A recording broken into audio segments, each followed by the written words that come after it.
Hello friends, मैं हूं पवन कुमार। आप देख रहे हैं अपना favourite YouTube channel flux explore your knowledge. तो आज हम पढ़ने वाले हैं मेंसुरेशन का लेक्चर 3। तो चलिए स्टार्ट करते हैं। Let's explore. पिछले लेक्चर में हमने पढ़ा था कुछ प्लेनर शेप के बारे में, और हमने पढ़ा था कि प्लेनर शेप में हम दो चीजों का मेजरमेंट करते हैं, एक पेरीमीटर और दूसरा एरिया। इस लेक्चर में हम कुछ सॉलिड शेप्स के बारे में पढ़ने वाले हैं कि सॉलिड शेप्स क्या होता है और उनमें हम किन चीजों का मेजरमेंट करते हैं। तो चलिए कुछ सॉलिड शेप्स का एग्जांपल लेते हैं। सबसे पहले हम क्यूबॉइड देखते हैं। क्यूबॉइड जो है ये एक बक्से की तरह होता है। इसमें 6 रेक्टेंगुलर फेस होते हैं और अपोजिट फेसेस जो होते हैं वो सेम होते हैं। जैसे यहाँ पर एक बक्सा दिखाया हुआ है, यहाँ पर हम देख सकते हैं कि बक्से में भी 6 फेस है। यहाँ पे हमें 3 फेस दिख रहा है और 3 फेस नहीं दिख रहा है जो कि पीछे है इसके। तो ये एक क्यूबॉइड का एग्जाम्पल है। अब हम देखते हैं क्यूब। क्यूब जो है ये भी एक बक्से की ही तरह होता है, लेकिन अंतर ये है कि इसके जो 6 फेस है ये 6 फेस इक्वल होते हैं। इसका सबसे अच्छा एग्जाम्पल डाइस है, जो अक्सर हम लोग जब लूडो खेलते हैं तो इसको हम यूज करते हैं। इसके बाद हम देखते हैं सिलेंडर। तो सिलेंडर में 2 सर्कुलर फेस होते हैं और एक कर्व फेस होता है या सरफेस होता है। इसका सबसे अच्छा एग्जाम्पल केन होता है, जिससे हम कोल्ड ड्रिंक पीते हैं। ये सिलिंड्रिकल शेप का होता है। इसके बाद हम देखते हैं कोन। कोन में एक कर्व सरफेस होता है और एक सर्कुलर सरफेस होता है, और इसमें एक जो इसका वर्टेक्स बोल सकते हैं हम इसका, ये इसका वर्टेक्स जो है कर्व सरफेस की मदद से सर्कुलर सेक्शन से जुड़ा होता है। इस तरह का शेप जो होता है आइसक्रीम जो अक्सर हम लोग खाते हैं, हम देख सकते हैं ये जो होता है ये कोन के शेप का होता है। इसके बाद आ जाता है स्फेयर। स्फेयर जो है इसका शेप राउंडेड होता है। हम लोग अक्सर इसका यूज करते हैं। ये जो बॉल है ये स्फेयर का एग्जाम्पल है। इसके बाद हम हेमीस्फेयर, तो अगर स्फेयर आधा है तो इसको हम हेमीस्फेयर बोलते हैं। हेमी का मतलब ही होता है आधा। इसका सबसे अच्छा एग्जाम्पल ये वोल है जो अक्सर हम अपने घरों में यूज करते हैं। अब सॉलिड शेप में हम मेजरमेंट किन किन चीजों का करते हैं, तो सॉलिड शेप में हम मेजरमेंट दो चीजों का करते हैं। एक होता है सरफेस एरिया और दूसरा होता है वॉल्यूम। सरफेस एरिया भी दो तरीके का होता है। एक होता है हमारा लेटरल सरफेस एरिया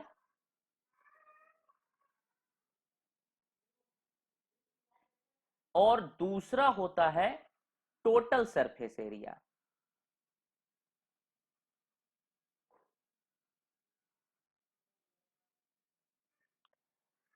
तो लेटरल सरफेस एरिया क्या होता है, तो लेटरल सरफेस एरिया में हम टॉप और बॉटम फेस का सरफेस एरिया इंक्लूड नहीं करते। टॉप फेस का भी इंक्लूड नहीं करते और बॉटम फेस का भी नहीं करते। तो ये तो लेटरल सरफेस एरिया हो गया। और टोटल सरफेस एरिया नाम से ही पता चल रहा है, उस शेप का जो टोटल सरफेस का एरिया होगा इंक्लूडिंग टॉप और बॉटम का भी सरफेस एरिया, तो हम उसको टोटल सरफेस एरिया कहेंगे। चलिए कुछ एग्जाम्पल देखते हैं। जैसे ये क्यूबॉइड है, तो इसमें टोटल 6 फेस है। मान लीजिए ये पहला फेस हो गया, ये दूसरा हो गया, ये तीसरा हो गया, ये चौथा हो गया, पीछे वाला पांचवा हो गया और ये वाला छठा हो गया। तो हमने पढ़ा कि पहला जो फेस है इसका एरिया दूसरे के बराबर, तीसरे का चौथे के बराबर और पांचवे का छठे के बराबर। अब हम पहले सरफेस एरिया की बात करें तो इसमें कौन कौन सा डायमेंशन आ रहा है, इसमें आ रहा है बी और एच, इसलिए इसका जो एरिया हो जाएगा, इसका एरिया हो जाएगा बी एच। इसी एरिया के बराबर सेकेंड सरफेस का एरिया होगा, यानी ये भी हो जाएगा बी एच। अब अगर हम थर्ड सरफेस एरिया की बात करें तो थर्ड सरफेस एरिया में कौन कौन सा डायमेंशन आ रहा है, तो एक ये डायमेंशन जो कि L है और एक ये डायमेंशन जो कि B है, यानी कि इसका एरिया जो हो जाएगा ये हो जाएगा LB और इसका भी जो एरिया आ जाएगा ये भी हो जाएगा LB। अब ये जो पीछे वाला सरफेस है इसका एरिया क्या होगा, तो इसमें आ रहा है L और ये आ रहा है H, यानी जो पीछे वाला सरफेस एरिया है इसका एरिया हो जाएगा LH, तो आगे का जो सरफेस एरिया है ये भी हो जाएगा LH। तो हम बात करते हैं लेटरल सरफेस एरिया की। तो लेटरल सरफेस एरिया में हम टॉप और बॉटम का एरिया इंक्लूड नहीं करते, तो एरिया जो हो जाएगा वो हो जाएगा BH प्लस LH, BH और प्लस LH, यानी LH plus BH plus LH plus BH, यानी कि 2LH प्लस 2BH। अब अगर टोटल सरफेस एरिया की बात करें तो इसमें टॉप और बॉटम का एरिया भी ऐड हो जाएगा, यानी कि LB प्लस LB। तो टोटल सरफेस एरिया जो हो जाएगा वो हो जाएगा 2LH plus 2BH plus 2LB। अब हम देखते हैं क्यूब। तो क्यूब भी क्यूबाइड की तरह ही होता है, बस इसमें अंतर ये है कि इसमें हर फेस का एरिया बराबर होता है। जैसे हम यहाँ देख सकते हैं कि इस फेस का जो एरिया है वो हो जाएगा ए स्क्वायर, उसी तरीके से इसके बराबर इसका भी ए स्क्वायर। अब ये भी तो इसका भी तो डायमेंशन ए ही है, तो इसका भी ए स्क्वायर, इसका भी ए स्क्वायर, पीछे का भी ए स्क्वायर और आगे का भी ए स्क्वायर। तो अगर इसका लेटरल सरफेस एरिया की बात करें, लेटरल सरफेस एरिया, तो यहां पर ये हो जाएगा ए स्क्वायर प्लस ए स्क्वायर, ए स्क्वायर प्लस ए स्क्वायर, यानी कि 4a स्क्वायर। और टोटल सरफेस एरिया में टॉप और बॉटम का एरिया ऐड हो जाएगा, यानी कि 4a स्क्वायर प्लस ए स्क्वायर प्लस ए स्क्वायर, यानी 2a स्क्वायर, यानी कि 6a स्क्वायर। इसके बाद हम सिलेंडर देखते हैं। सिलेंडर का जो लेटरल सरफेस एरिया है ये कर्व होता है, तो हम इसको कर्व सरफेस एरिया भी कह सकते हैं। तो इसका कर्व सरफेस एरिया जो होगा ये इसके चारों तरफ का ये वाला एरिया होगा।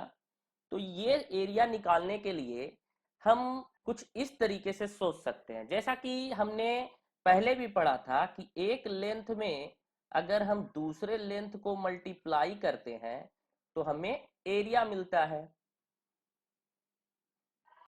तो इस सिलेंडर में जो कर्व सरफेस है उसमें कौन कौन सा लेंथ है, तो उसमें एक इस सर्किल का सरकमफेरेंस है और एक ये हाइट है। तो अगर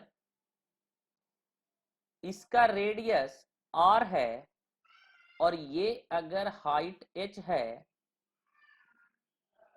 तो अगर इसका इस सर्किल का जो सरकमफ्रेंस होगा ये हो जाएगा 2 पाई r, और अगर इस सर्किल में हम अगर इस हाइट से मल्टीप्लाई करते हैं तो हमने पढ़ा था कि ये हाइट इसके सरकमफ्रेंस के हर पॉइंट पर आ जाएगा और हमें ये कर्व सरफेस एरिया मिलेगा। तो कर्व सरफेस एरिया या लेटरल सरफेस एरिया जो हो जाएगा सिलेंडर का कर्व सरफेस एरिया, ये हो जाएगा, इसका सरकमफ्रेंस हो गया 2 पाई r और ये हाइट हो गया h, यानी कि 2 पाई r इंटू h। अब अगर टोटल सरफेस एरिया की बात करें तो टोटल सरफेस एरिया में टॉप और बॉटम का जो एरिया है सर्किल का वो ऐड हो जाएगा। तो यानी टोटल सरफेस एरिया जो सिलेंडर का होगा वो हो जाएगा 2 पाई आर एच, और ये वाला जो एरिया है ये हो गया पाई आर स्क्वायर, नीचे वाला भी एरिया हो गया पाई आर स्क्वायर। तो ये दोनों एरिया ऐड हो जाएंगे, तो हम बोल सकते हैं 2 pi r h plus pi r square plus pi r square. इसका कर्व सरफेस एरिया फाइंड करने के लिए इसको हम एक तरफ से काट देते हैं कुछ इस तरह से। इसके लिए हम एनिमेशन देखते हैं। कुछ इस तरीके से इसको हम काट कर खोल देते हैं, तो हमें एक सेक्टर मिलता है। यानी इस सेक्टर का जो सर्कुलर पार्ट है वो इस कोन का सर्किल है, और इस सेक्टर के जो स्ट्रेट लाइंस है वो इस कोन का स्लैंट हाइट है। इसे हम स्लैंट हाइट कहते हैं। तो इसका सरफेस एरिया फाइंड करने के लिए हम यूनिटरी रूल का यूज कर सकते हैं।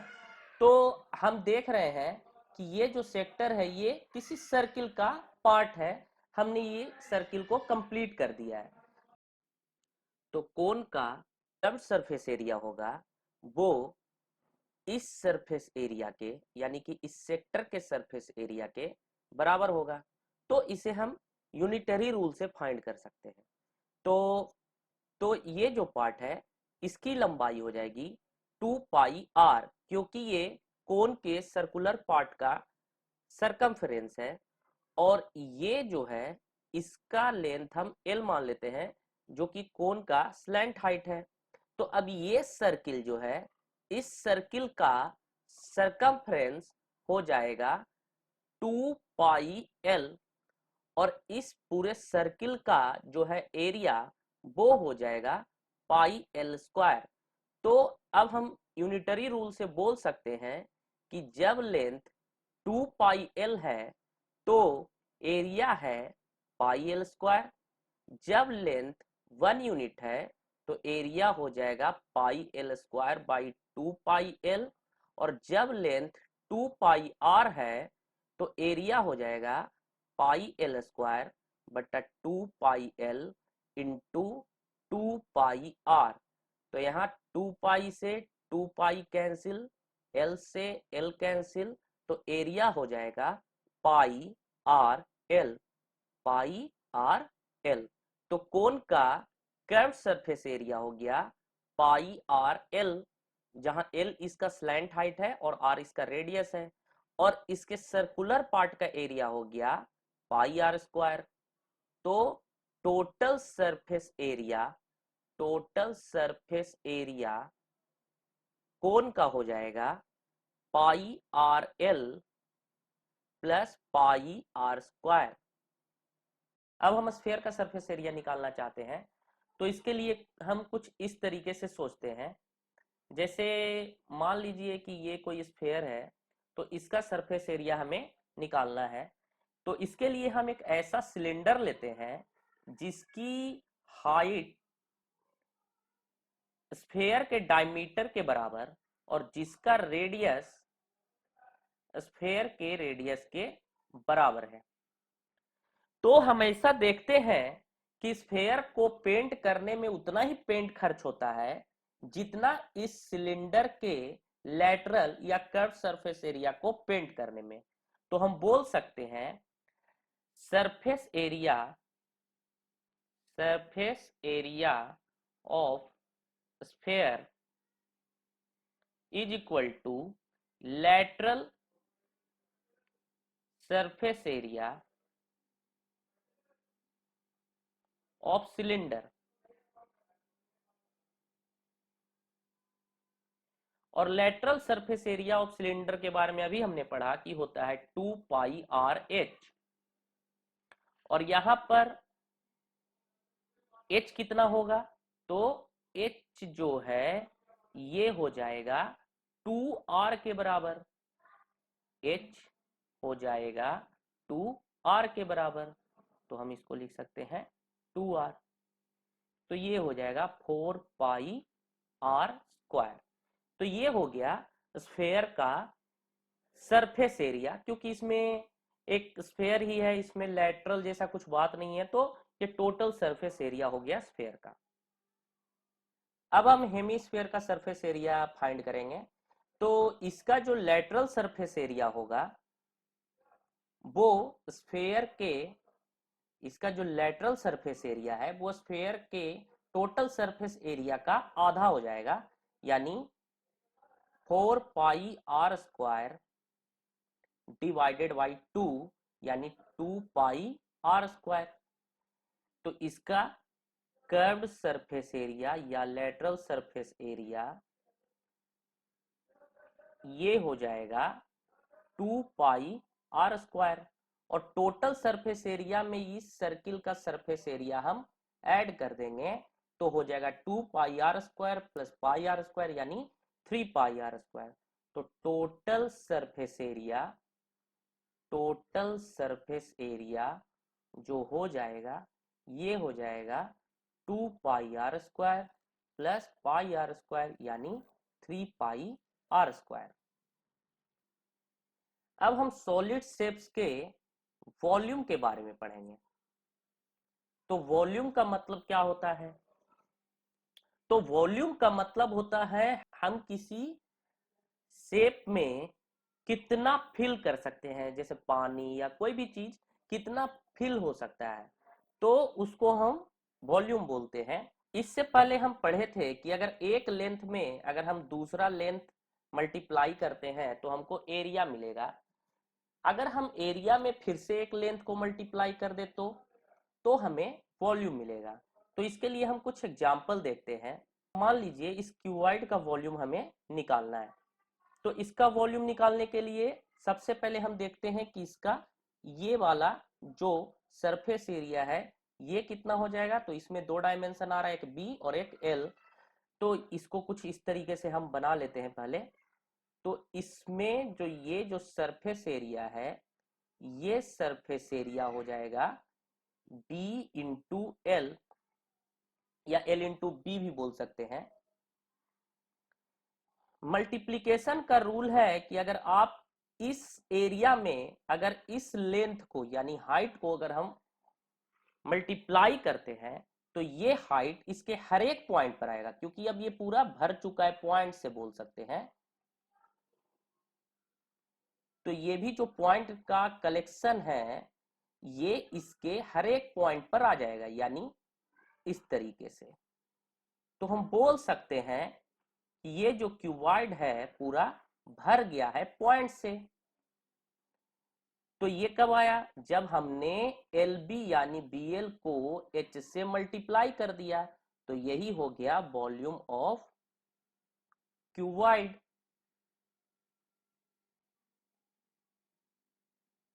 उसी तरीके से क्यूब में भी अगर हम इस सरफेस एरिया में अगर हम इस लेंथ को मल्टीप्लाई कर देंगे तो हम ये पूरा वॉल्यूम मिल जाएगा, पूरा ये भर जाएगा। तो वॉल्यूम ऑफ क्यूब जो हो जाएगा, वॉल्यूम ऑफ क्यूब हमने क्या किया, हमने इस सरफेस एरिया यानी ए स्क्वायर में इस लेंथ यानी ए से मल्टीप्लाई किया। तो ए स्क्वायर इंटू ए यानी ए क्यूब, यानी साइड का क्यूब। अब हम पढ़ेंगे सिलेंडर का वॉल्यूम। तो सिलेंडर का वॉल्यूम फाइंड करने के लिए हम क्या करेंगे, इसमें जो सर्कुलर पार्ट है इसका एरिया हो जाएगा πr²। और इसमें अगर इस हाइट से मल्टीप्लाई कर देते हैं तो ये हर जगह आ जाएगा, पूरे पॉइंट पर, एक एक पॉइंट पर, और ये सिलेंडर पूरा भर जाएगा। तो ये हमें ये वॉल्यूम कब मिला? जब हमने πr² को h से मल्टीप्लाई कर दिया। तो वॉल्यूम ऑफ सिलेंडर ये क्या हो गया, ये हो गया πr² इंटू h। अब हम कोन का वॉल्यूम निकालना चाहते हैं। तो कोन का वॉल्यूम निकालने के लिए हम एक ऐसा सिलेंडर लेते हैं जिसका रेडियस इस कोन के रेडियस के बराबर और जिसकी हाइट भी इस कोन के हाइट के बराबर हो। यानी ये अगर h है तो ये भी h होगा, ये अगर r है तो ये भी r होगा। तो ऐसा देखा गया है कि अगर इस कोन से पानी भरकर इस सिलेंडर में 3 बार भरा जाए तो ये सिलेंडर पूरा भर जाएगा। इसको हम एक एनिमेशन से देखते हैं। जैसे इस कोन में पानी भर दिया गया है, अब अगर इससे इससे 3 बार सिलेंडर को भर दिया जाए तो सिलेंडर पूरा भर गया। तो हम बोल सकते हैं कि जो कोन का वॉल्यूम होगा, cone volume of cone volume of cone वो 1/3 इंटू वॉल्यूम ऑफ सिलेंडर होगा। वॉल्यूम ऑफ सिलेंडर यदि रेडियस और हाइट सेम हो तो ये कितना हो जाएगा 1/3 और वॉल्यूम ऑफ सिलेंडर πr²h। अब हम स्फेयर का वॉल्यूम निकालना चाहते हैं। उसके लिए हम एक कोन लेंगे जिसकी हाइट स्फेयर के डायमीटर के बराबर यानी 2r के बराबर और इसका रेडियस स्फेयर के रेडियस के बराबर हो। तो इसका वॉल्यूम निकालने के लिए हम ये देखते हैं कि अब अगर इस कोन से इस कोन में पानी भरकर अगर इस स्फेयर में भरा जाए तो ये स्फेयर 2 बार में पूरा भर जाएगा। इसको भी हम एक एनिमेशन से देखते हैं। जैसे यहाँ पे इस तरीके से कोन से 2 बार में ये स्फेयर पूरा का पूरा भर गया तो वॉल्यूम ऑफ स्फेयर जो हो जाएगा, वॉल्यूम ऑफ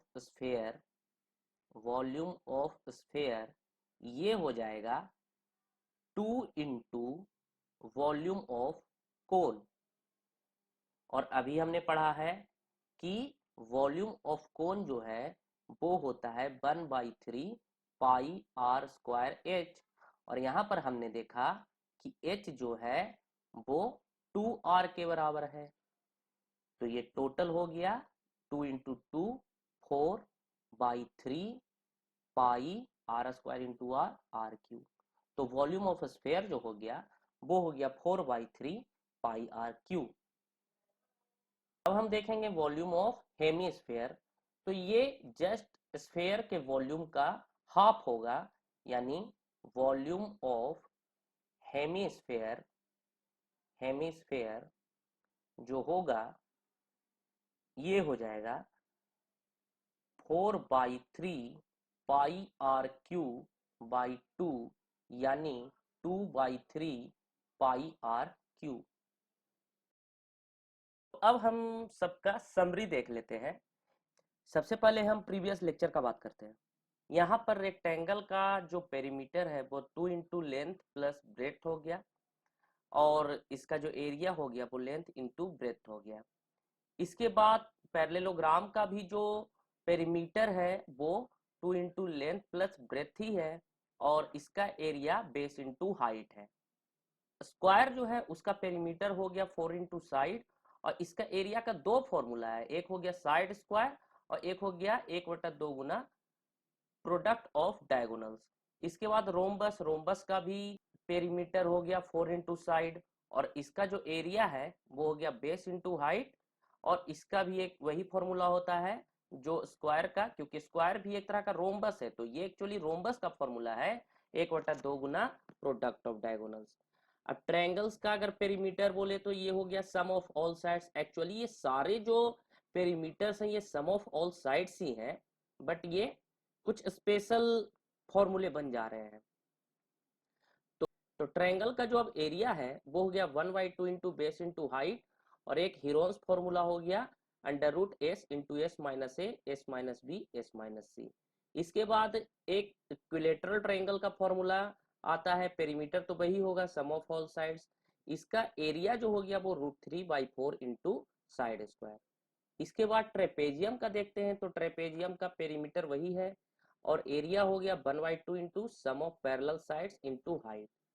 सर्किल का पेरीमीटर है वो हो गया 2πr और एरिया जो है वो हो गया πr²। इसके बाद सेमी सर्किल है तो सेमी सर्किल का पेरीमीटर हो गया πr जो कर्व पार्ट था और 2r जो उसका डायमीटर था और इसका एरिया हो गया πr²।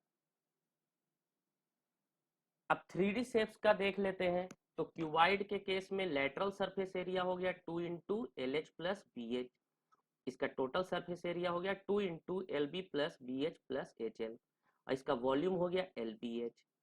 क्यूब में लेटरल सरफेस एरिया हो गया 4a², इसका टोटल सरफेस एरिया हो गया 6a², इसका वॉल्यूम हो गया ए क्यूब। सिलेंडर का कर्व सरफेस एरिया या फिर लेटरल सरफेस एरिया हो गया 2πrh, और इसका टोटल सरफेस एरिया हो गया 2πrh प्लस 2πr², इसका वॉल्यूम हो गया πr²h। कोन की बात करें तो कोन का कर्व सरफेस एरिया हो गया πrl, और टोटल सरफेस एरिया हो गया πrl प्लस πr², और ये जो है इसका वॉल्यूम 1/3 πr²h। स्फेयर का टोटल सरफेस एरिया हो गया 4πr², और इसका वॉल्यूम 4/3 πr³, और हेमीस्फेयर का कर्व सरफेस एरिया हो गया 2πr², और टोटल सरफेस एरिया 3πr², और इसका वॉल्यूम हो गया 2/3 πr³। तो आज का लेक्चर यहीं तक है। तो आगे के लेक्चर के लिए देखते रहिए आपका अपना पसंदीदा YouTube channel flux explore your knowledge. अगर आपको हमारा लेक्चर पसंद आया हो तो प्लीज इसको लाइक करें, कमेंट करें, शेयर करें। हमारे आगे की वीडियो को देखने के लिए प्लीज हमारे यूट्यूब चैनल को सब्सक्राइब करें और बेल आइकन को दबाना ना भूलें। आज का लेक्चर देखने के लिए आप लोगों का बहुत बहुत धन्यवाद।